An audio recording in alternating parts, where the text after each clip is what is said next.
Setelah pihak aliansi Liu Bei dan Sun Quan berhasil memenangkan pertempuran darat melawan armada perang Cao Cao, diam-diam Shang Qiang masuk ke dalam markas pasukan Cao Cao menyamar sebagai prajurit biasa.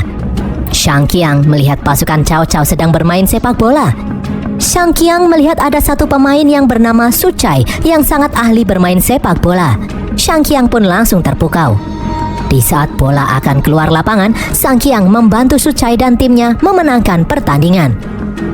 Setelah pertandingan usai, atas keberhasilan Su Chai dan timnya memenangkan pertandingan sepak bola, Cao Cao memberikan hadiah mengangkat Su Chai menjadi komandan batalion. Cao Cao pun berjanji kepada semua pasukannya kalau dia akan membebaskan pajak selama 3 tahun jika mereka semua berhasil memenangkan perang ini. Semua prajurit pun langsung bersorak. Di tempat lain, Shang Qiang diam-diam melepaskan burung merpati yang berisi informasi yang dia dapatkan kepada pasukan aliansi. Su Chai kemudian datang menemui Shang Qiang. Su Chai berterima kasih karena Shang Qiang membantunya memenangkan pertandingan barusan. Mereka berdua pun berkenalan. Sejak pertemuan ini, mereka berdua menjadi semakin akrab. Di dalam barak medis, Cao Cao kebingungan melihat banyak prajuritnya yang mati terkena penyakit tipus. Penyakit itu menyebar tidak terkendali. Tapi pun menyarankan untuk mengkremasi mayat-mayat itu agar penyakit tidak menyebar kemana-mana. Namun, Cao Cao memiliki rencana lain. Di dalam markas pasukan aliansi yang ada di seberang sungai, setelah mendapatkan informasi yang diberikan oleh Shang Qiang, Zhou Yu dan yang lainnya akhirnya tahu banyak pasukan Cao Cao yang tewas karena mengidap penyakit tipus. Jenderal Zhang Fei menyarankan untuk menyerang pasukan Cao Cao sekarang juga karena mereka mempunyai kesempatan besar untuk menang. Namun Zhou Yu menolak. Zhou Yu yang memegang teguh prinsip kesatria tidak mau menyerang saat keadaan musuh sedang lemah. Malam harinya, ternyata Cao Cao mengirim pasukan yang mati karena penyakit tifus menyeberangi sungai ke arah kubu pasukan aliansi. Para prajurit dan penduduk yang tidak tahu kalau mayat-mayat itu terinfeksi langsung menjarah senjata dan armor perang yang dipakai untuk dikiloin. Zhuge Liang kemudian datang dan mengecek salah satu mayat. Setelah yakin kalau mayat-mayat itu mengidap penyakit menular, Zhuge Liang yang panik melarang semua orang untuk menyentuh mayat-mayat ini. Zhuge Liang kemudian memberitahu Zhou Yu kalau prajurit dan penduduk yang sempat menyentuh mayat yang terinfeksi saat ini sudah dikarantina. Zhou Yu pun marah. Dia tidak mengira kalau Cao Cao akan melakukan cara licik seperti ini. Pihak aliansi pun langsung mengkremasi semua mayat-mayat yang terinfeksi penyakit. Beberapa hari kemudian, infeksi penyakit tipus semakin menyebar di antara pasukan aliansi. Semua orang, termasuk Raja Sun Quan, membantu Zhuge Liang untuk mengobati orang-orang yang terinfeksi. Liu Bei dan anak buahnya kemudian menyuruh semua prajuritnya untuk berkemas. Secara sepihak, Liu Bei memutuskan untuk mundur dari peperangan ini. Sun Quan dan yang lain pun bingung karena Liu Bei sendiri yang pertama kali berinisiatif membentuk aliansi untuk melawan Cao Cao. Kenapa sekarang Liu Bei malah kabur? Liu Bei pun beralasan kalau prajuritnya hanya sedikit. Jika mereka semua tertular penyakit, prajuritnya akan habis tak tersisa. Zhuge Liang mencoba membujuk Liu Bei untuk tetap bertahan. Namun Liu Bei bersikeras untuk mundur dari peperangan ini demi keselamatan prajuritnya. Mendengar hal ini, Zhou Yu pun dengan besar hati menerima keputusan Liu Bei yang ingin mundur. Liu Bei dan semua pasukannya akhirnya berangsur-angsur pergi meninggalkan tebing merah. Namun Zhuge Liang tetap tinggal. Dia akan menepati janjinya membantu Zhou Yu mengalahkan pasukan Cao Cao. Berita tentang pecahnya aliansi Liu Bei dan Sun Quan akhirnya sampai di telinga Cao Cao. Cao Cao pun semakin yakin kalau dia akan memenangkan peperangan ini dengan mudah. Cao Cao lalu menemui Jenderal Chai yang sedang mempersiapkan kapal perang mereka. Jenderal Chai memberitahu kalau dia menggunakan palang besi untuk menyatukan kapal-kapal mereka agar kapal mereka tidak goyah dan membuat pasukan Cao Cao mabuk laut. Tanpa mereka sadari, diam-diam Shang Qiang menguping sambil mencatat taktik perang Cao Cao. Cao Cao kemudian memanggil anak buahnya yang bernama Jiang Gan. Ternyata Jiang Gan adalah teman masa kecil Zhou Yu. Cao Cao menyuruh Jiang Gan menemui Zhou Yu untuk memata-matai Zhou Yu. Di tempat lain, di saat Shang Qiang akan mengirim informasi ini menggunakan burung merpati, Su Chai datang menemuinya. Namun Su Chai masih belum sadar kalau Shang Qiang adalah mata-mata. Shang Qiang pun memanfaatkan kepolosan Su Chai dengan naik ke pundak Su Chai agar dia bisa melihat lebih jelas armada kapal Cao Cao. Sementara itu, di dalam tebing merah, penasehat Lusu memberitahu kalau sisa anak panah yang mereka miliki kini tinggal sedikit. Karena sebelumnya Liu Bei juga membawa banyak anak panah saat dia dan pasukannya pergi. Mendengar hal ini, Zhuge Liang lalu berkata kalau dia akan mengganti 100.000 anak panah yang diambil Liu Bei. Zhou Yu pun memberikan waktu 10 hari bagi Zhuge Liang untuk mencari 100.000 anak panah itu. Namun Zhuge Liang berkata kalau dia hanya membutuhkan waktu 3 hari saja. Zhuge Liang bersedia dipenggal kepalanya jika dia gagal mengumpulkan 100.000 anak panah dalam waktu 3 hari. Namun Zhuge Liang juga meminta Zhou Yu menyingkirkan Jenderal Cai dalam waktu 3 hari juga. Sama halnya dengan Zhuge Liang, Zhou Yu pun berkata kalau dia juga bersedia dipenggal jika gagal membunuh Jenderal Cai dalam waktu 3 hari juga. Singkat cerita, 2 hari kemudian, Zhuge Liang meminta bantuan Lusu untuk mengumpulkan 20 kapal. Lusu pun tidak habis pikir melihat Zhuge Liang. Bukannya mulai mencari anak panah, dia malah meminta 20 kapal. Padahal sisa waktu tinggal 1 hari lagi. Zhuge Liang pun menyuruh Lusu tidak usah khawatir. Sambil memandangi langit, Zhuge Liang berkata kalau besok dia pasti akan mendapatkan 100.000 anak panah. Malam harinya, Jiang Gan datang mengunjungi Zhou Yu. Mereka berdua pun minum-minum sambil mengenang masa lalu. Di saat Zhou Yu menarik pedang, Jiang Gan melihat ada sebuah kertas yang terjatuh. Zhou Yu pun buru-buru menyimpannya. Anak buah Zhou Yu kemudian datang menghadap untuk memberitahu informasi penting. Diam-diam, Jiang Gan menguping pembicaraan Zhou Yu dengan anak buahnya itu. Jiang Gan mendengar laporan anak buah Zhou Yu yang berkata kalau Jenderal Cai akan memberikan 100.000 anak panah untuk mereka. Jiang Gan juga mendengar kalau Jenderal Cai juga sedang bersiap-siap untuk membunuh Cao Cao. Zhou Yu lalu memperlihatkan surat yang diberikan oleh Jenderal Cai yang berisi rencana Jenderal Cai untuk membunuh Cao Cao. Kiao Kiao kemudian memergoki Jiang Gan yang menguping. Sambil pura-pura mabuk, Jiang Gan memberitahu kalau tujuan sebenarnya Cao Cao menyerang daerah selatan ini adalah untuk mendapatkan Kiao Kiao. Malam harinya, melihat Zhou Yu yang tepar kebanyakan minum, diam-diam Jiang Gan mengambil surat yang tadi diklaim dikirim oleh Jenderal Cai. Jiang Gan pun terkejut membaca surat yang berisi rencana Jenderal Cai untuk membunuh Cao Cao. Jiang Gan ingin segera melaporkan pengkhianatan Jenderal Cai ini kepada Cao Cao. Di tempat lain, di tengah kabut tebal, Zhuge Liang dan Lusu bersama 20 kapal yang dilapisi jerami berlayar menuju wilayah musuh. Dari jauh, pasukan Jenderal Cai yang sedang bersiaga langsung bergerak begitu melihat ada bayangan kapal dari arah musuh mendekat. Di dalam kapal, Zhuge Liang menyuruh anak buahnya untuk menabuh genderang perang. Setelah mendengar suara genderang perang dari pihak lawan, Jenderal Cai pun memerintahkan pasukannya untuk bersiap memanah meskipun dia dan pasukannya itu tidak bisa melihat dengan jelas akibat tertutupi kabut tebal. Di dalam markas Cao Cao, Jiang Gan memberikan surat yang dia curi dari Zhou Yu kepada Cao Cao. Awalnya Cao Cao tidak percaya isi surat itu karena menurutnya Jenderal Cai tidak mungkin berkhianat. Di dalam kapal, Zhuge Liang memerintahkan pasukannya menembakkan panah. Melihat pasukan lawan sudah mulai menembak, Jenderal Cai menyuruh semua pasukannya membalas serangan menembakkan panah juga. Ribuan anak panah pun langsung melesat di udara. Ternyata panah-panah itu menancap di jerami yang melapisi kapal-kapal milik Zhuge Liang dan anak buahnya. Pasukan Jenderal Cai masih terus-terusan menghujani tembakan panah tanpa menyadari kalau yang mereka tembaki adalah tumpukan jerami. Di dalam kapal, Lusu pun akhirnya menyadari rencana Zhuge Liang. Mereka tidak usah repot-repot membuat anak panah karena musuh dengan sukarela memberikan anak panah mereka. Di tempat lain, Cao Cao masih tidak percaya kalau Jenderal Cai akan mengkhianatinya. Jiang Gan lalu memberikan informasi kalau Jenderal Cai akan mengirimkan 100.000 anak panah untuk pasukan Zhou Yu. Cao Cao yang penasaran kemudian meminta contoh surat yang pernah ditulis oleh Jenderal Cai. Cao Cao pun terkejut melihat dua surat itu memiliki gaya penulisan yang sama. Bahkan kedua surat itu memiliki kesalahan penulisan yang sama juga. Sementara itu, Zhuge Liang dan anak buahnya kembali ke markas sambil membawa banyak sekali anak panah yang menancap di jerami. Lusu pun bertanya bagaimana caranya Zhuge Liang tahu akan ada kabut yang datang. Zhuge Liang pun memberitahu kalau dulu dia adalah petani yang handal. Dia bisa membaca kondisi cuaca dengan presisi. Lusu kemudian panik melihat kapal mereka kurang satu. Zhuge Liang pun menyuruh Lusu tidak usah khawatir. Dia sengaja mengirim satu kapal ke wilayah musuh. Di Di seberang sungai, Jenderal Chai tersenyum mengira telah berhasil memukul mundur musuh. Cao Cao kemudian datang menemui Jenderal Chai. Jenderal Chai mengira Cao Cao datang untuk merayakan kemenangannya ini. Seorang prajurit kemudian datang melaporkan kalau dia menemukan kapal milik pasukan lawan terdampar di sini.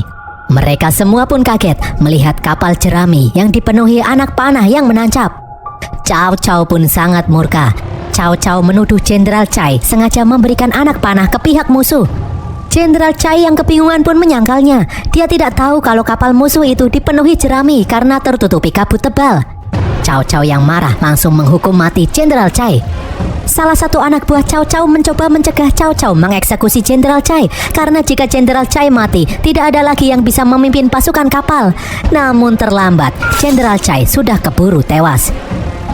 Siang harinya, Zhuge Liang berhasil mengumpulkan 100.000 lebih anak panah. Zhuge Liang juga memperkenalkan senjata ciptaannya yang bisa menembak beberapa anak panah sekaligus. Zhuge Liang lalu menagih janji Zhou Yu apakah Zhou Yu sudah berhasil menyingkirkan Jenderal Chai. Tiba-tiba burung merpati datang menyampaikan kabar kalau Jenderal Chai sudah tewas dieksekusi. Zhuge Liang dan Zhou Yu pun senang karena strategi mereka berdua ternyata berhasil. Di dalam markas musuh, Cao Cao meracuni Jinggian hingga tewas. Cao Cao akhirnya sadar kalau dia sudah diadu domba. Cao Cao yang marah memerintahkan anak buahnya untuk menyiapkan pasukan karena mereka akan mulai berperang menyerang musuh dalam 2 hari lagi. Setelah mendengar rencana Cao Cao akan memulai peperangan 2 hari lagi, Sang Qiang langsung melepaskan merpatinya untuk memberitahu informasi ini. Namun aksinya ini ketahuan. Beberapa prajurit berusaha menangkap Sang Qiang. Dari jauh, Su Chai yang melihat Sang Qiang dalam kesulitan langsung datang menolongnya.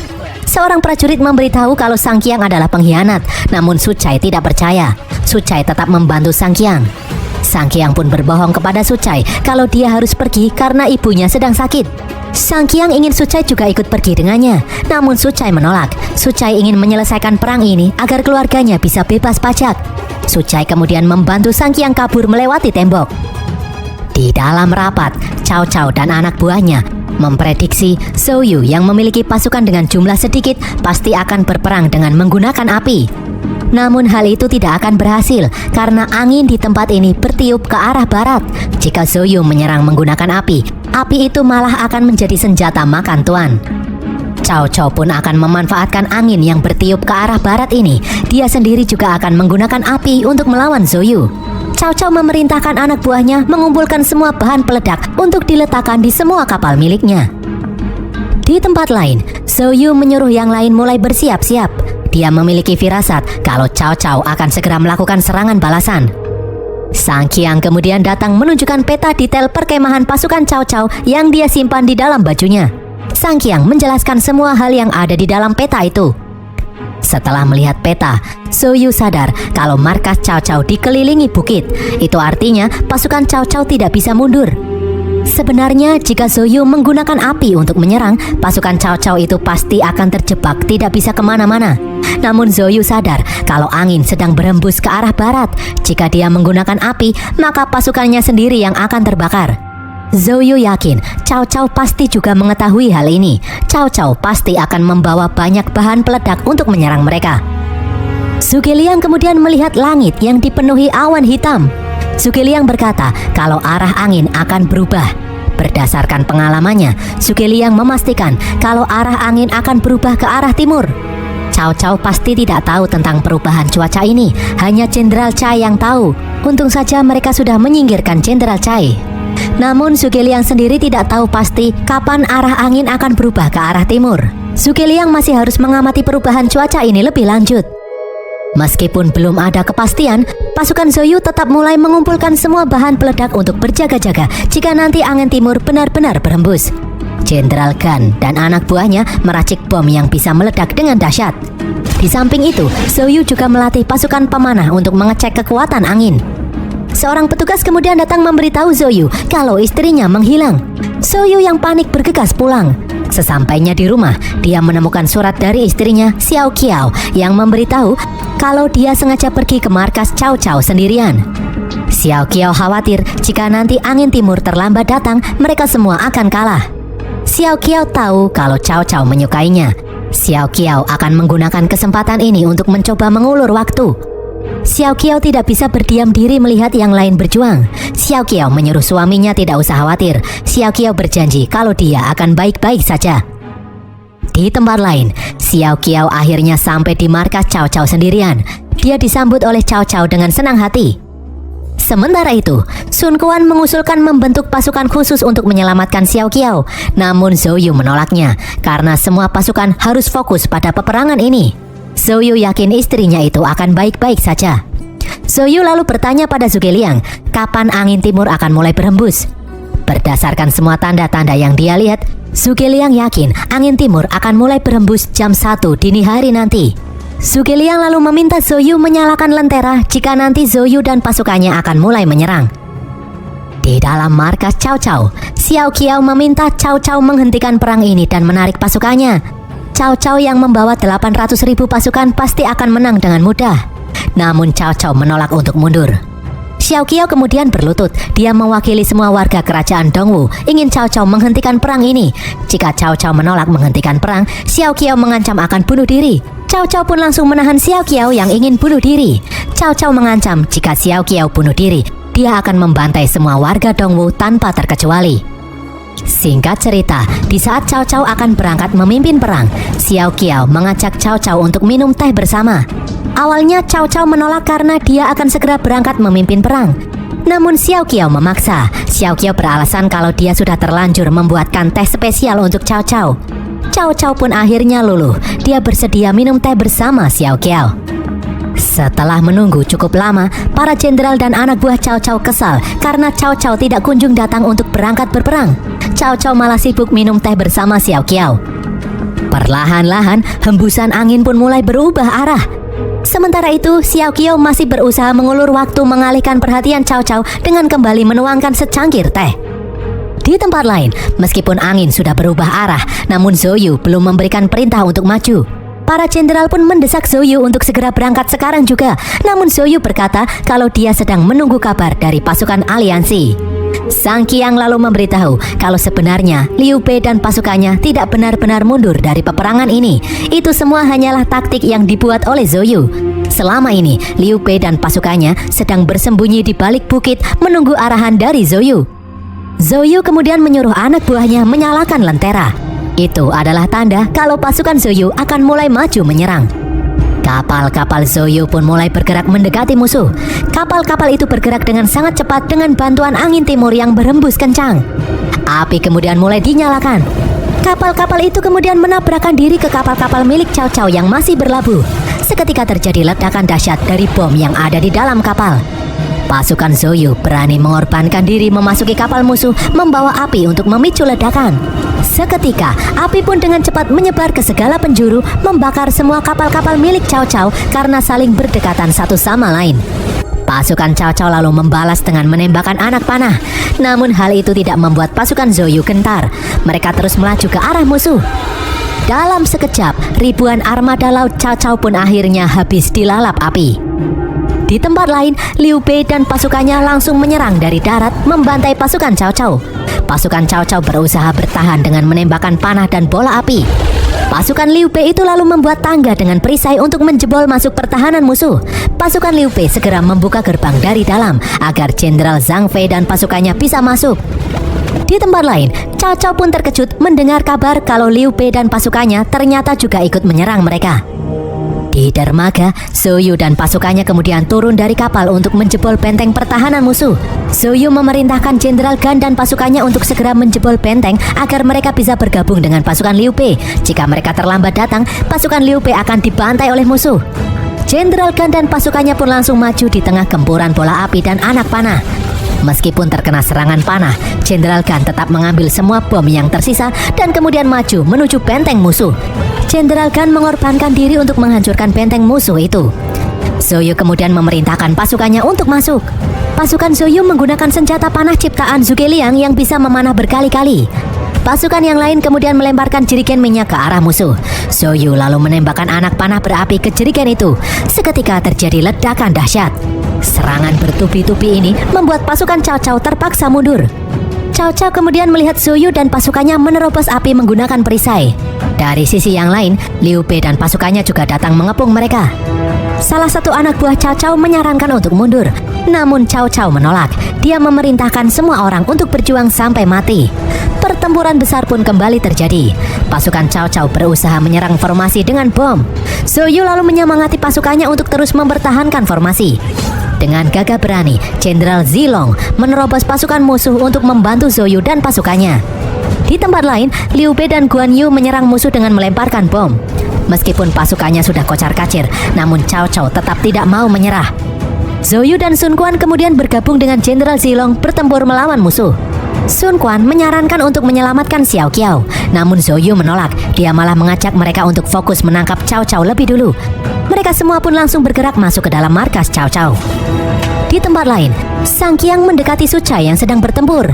Namun Su Chai malah menyerangnya karena dia tidak mengenali Sang Qiang. Sang Qiang langsung mengambil topi prajurit agar Su Chai mengenalinya. Su Chai pun berhenti menyerang. Namun dari belakang Su Chai terkena anak panah. Su Chai pun akhirnya tewas. Zhou Yu kemudian mengejar Cao Cao. Zhou Yu dan Zilong berusaha mencari Cao Cao, namun mereka dihadang pasukan musuh. Zhou Yu akhirnya berhadapan dengan Cao Cao. Kedua orang itu saling mengacungkan pedang. Salah satu anak buah Cao Cao kemudian datang mengacungkan pedang ke arah Zhou Yu. Cao Cao berkata kalau dia diutus kaisar untuk menumpas pemberontak seperti Zhou Yu. Zhou Yu pun menjawab kalau dia tidak pernah memberontak melawan kaisar. Musuhnya saat ini hanyalah Cao Cao. Sun Quan, Liu Bei dan yang lain kemudian datang. Sun Quan langsung mengangkat panahnya ke arah Cao Cao.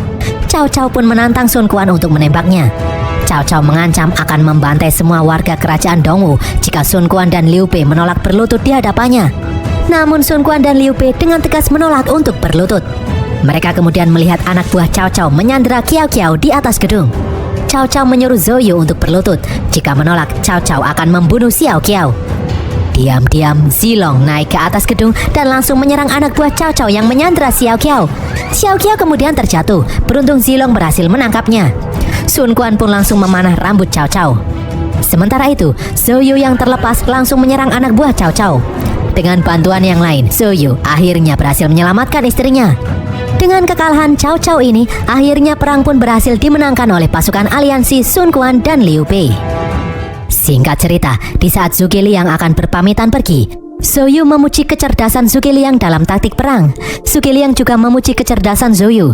Zhuge Liang bahkan takut jika suatu hari nanti mereka berdua harus berhadapan satu sama lain di medan perang. Sebagai rasa terima kasihnya, Zhou Yu menghadiahkan kuda anakan miliknya kepada Zhuge Liang. Xiao Qiao menyuruh Zhuge Liang berjanji tidak menjadikan kuda itu sebagai kuda perang. Dan berakhirlah alur cerita film Red Cliff Part 2 ini guys. Semoga kalian terhibur. Pesan yang kita dapatkan dari film ini adalah kalau kalian mau berperang, jangan sekali-kali mau diajak minum teh sama wanita nggak jelas guys. Kalau minum susu nggak apa-apa guys. Tulis kritik dan saran kalian di kolom komentar. Jangan lupa subscribe dan follow media sosial Mimin. Sampai jumpa di konten Mimin berikutnya. Bye.